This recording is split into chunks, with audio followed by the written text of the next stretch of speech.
इथं मी बारीक चिरलेली कोथिंबीर घेतलेली आहे स्वच्छ धुवून. हिरवी मिरची, आलं लसूणचा ठेचा घेतलेला आहे.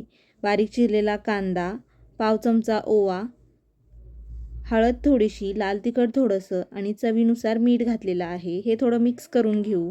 आता यामध्ये 1 वाटी बेसन घालू थोडं थोडं. त्याचबरोबर 2 चमचे भजी कुरकुरीत होण्यासाठी रवा घातलेला आहे. रवा घातल्यामुळं मस्त भजी कुरकुरीत अशी होते.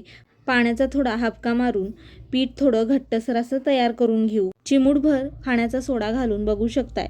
पीठ चांगलं घट्टसर असं मी तयार करून घेतलेलं आहे भजीसाठी, म्हणजे कुरकुरीत भजी तयार होते.